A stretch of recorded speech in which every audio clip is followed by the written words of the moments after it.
بسم اللہ الرحمن الرحیم الحمدللہ والسلام علی رسول اللہ۔ اسلام ایسا معتدل مذہب ہے جس نے اپنی دعوت کی بنیاد ان اصولوں پر قائم کی ہے جن میں افراط و تفریط اور غلو و تقصیر کا شائبہ تک نہیں، کہ جنوں انس کو صرف اللہ وحدہ لا شریک کی بات کا درس دیتا ہے، گم گشتگانے راہ حق اور بھٹکے ہوئے انسانوں کو سیدھی راہ پہ گامزن کرتا ہے، ان تمام راستوں کو مسدود کرتا ہے جن پر چل کر انسان مخلوق کی بات تک پہنچ سکتا ہے۔ شرک تک پہنچنے کا سب سے بڑا ذریعہ قبروں کی حد درجہ تعظیم ہے۔ اس حقیقت کا مشاہدہ آپ اپنی آنکھوں سے کر چکے ہیں۔ قبر پرستی یقیناً گمراہی ہے۔ اس کی بنیادی وجہ قبروں کے متعلق شرعی احکام سے چشم پوشی اور ان کی شرعی حرمت سے تجاوز ہے۔ یہ اقدام انسان کو شرک تک لے جاتا ہے، بلکہ پہلی امتوں کا مثیل بنا دیتا ہے۔ علوم دینیہ سے ناواقف بعض بھائیوں نے عقائد و اعمال کی بنیاد قبروں کے حد درجہ احترام کو بنا لیا ہے۔ قبروں پر گنبد اور قبے اور ان کی بے پناہ نمائش و آرائش، حسن و زینت، پرشوکت اور دل نشیں مقبرے اسی احترام کی باز گشت ہیں۔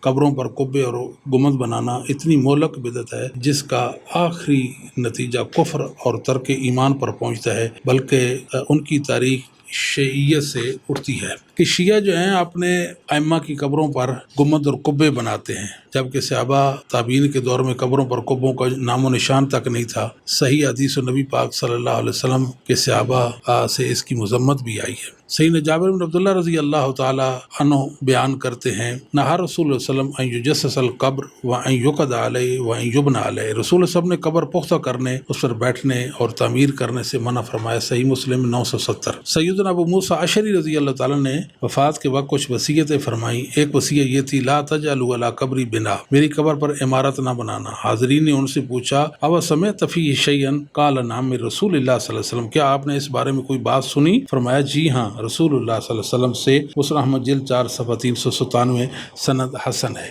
سیدنا ابو سعید خدری رضی اللہ تعالیٰ بیان کرتے ہیں، ان رسول اللہ صلی اللہ علیہ وسلم نہا ان یبنى علی القبر، نبی کریم صلی اللہ علیہ وسلم نے قبر پر عمارت بنانے سے منع فرمایا۔ سنن ابن ماجہ 1564، سند صحیح ہے۔ امام شافعی رحمہ اللہ تعالیٰ جو 204 ہجری میں فوت ہوتے ہیں فرماتے ہیں کہ قد رأیت من الولاة من یہدم بمکہ ما یبنى فیہا فلم اری الفقہاء یعیبون ذلک، میں نے حکمرانوں کو مکہ میں قبروں سے عمارتیں گراتے دیکھا ہے، کوئی فقیہ ان پر اعتراض کرتا نظر نہیں آیا۔ کتاب الام جلد 1 صفحہ 316 ہے۔ حافظ نبی رحمہ اللہ تعالیٰ لکھتے ہیں کہ شوافع کہتے ہیں قبر پر کسی قسم کی عمارت، قبہ یا غار وغیرہ بنانا برابر ہے، اس کے گرانے پر اجماع ہے۔ المجموع جلد 5 صفحہ 298 ہے۔ علامہ ابن قیم رحمہ اللہ تعالی المتوفی 551 ہجری فرماتے ہیں، اسی طرح قبروں پر بنائے گئے سب قبے گرانا واجب ہے کہ ان کی بنیاد رسول اللہ صلی اللہ علیہ وسلم کی نافرمانی پر ہے، اس لیے رسول اللہ صلی اللہ علیہ وآلہ وسلم نے قبروں پر عمارت بنانے سے منع فرمایا ہے۔ رسول اللہ صلی اللہ علیہ وسلم نے ان بلند قبروں کو گرانے کا حکم دیا،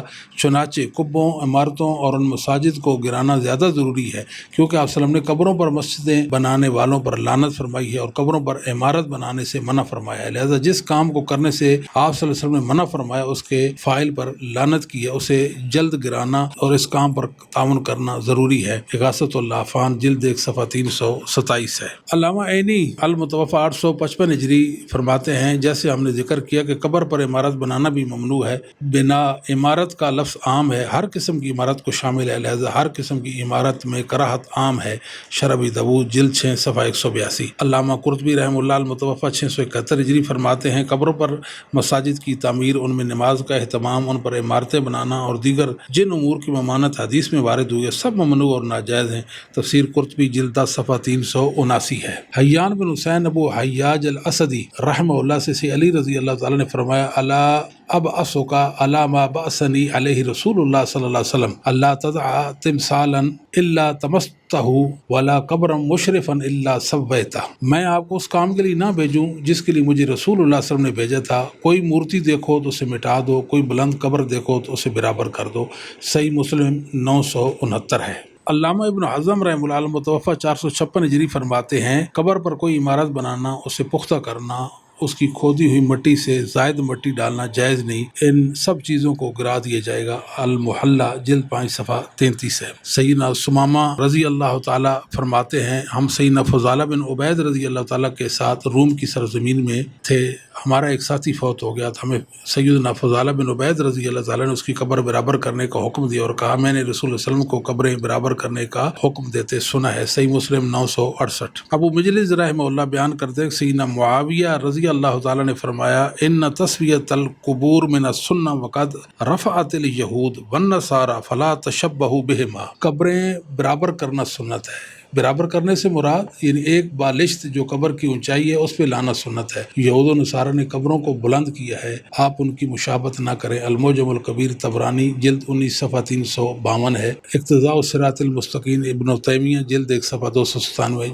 اس قول کی سند صحیح ہے۔ ابو مجلس رحمہ اللہ خود فرماتے ہیں تسویۃ القبور من السنہ، قبریں برابر کرنا سنت ہے۔ مصنف ابن ابی شیبہ جلد 3 صفحہ 342 سند صحیح ہے۔ قاسم بن محمد بن ابی بکر صدیق رحمہ اللہ نے وصیت فرمائی تھی یا بنی لا تکتب علی قبری ولا تشرفنہ الا قدر ما یرد عنی الماء، بیٹا میری قبر پر کچھ نہ لکھنا، نہ ہی اسے بلند کرنا بلکہ اتنا بلند کر دینا کہ مجھ سے پانی ہٹ جائے۔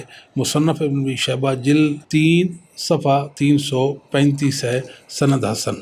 عمر بن شرحبیل رحمہ اللہ تعالیٰ نے فرمایا لا ترفعوا حدثی فإنی رأیت المہاجرین یکرہون ذالک، میری قبر اونچی نہ کرنا کیونکہ میں نے مہاجرین صحابہ کرام کو دیکھا کہ وہ اسے ناپسند کرتے تھے۔ الطبقات الکبریٰ لابن سعد جلد 6 صفحہ 108 سند صحیح ہے۔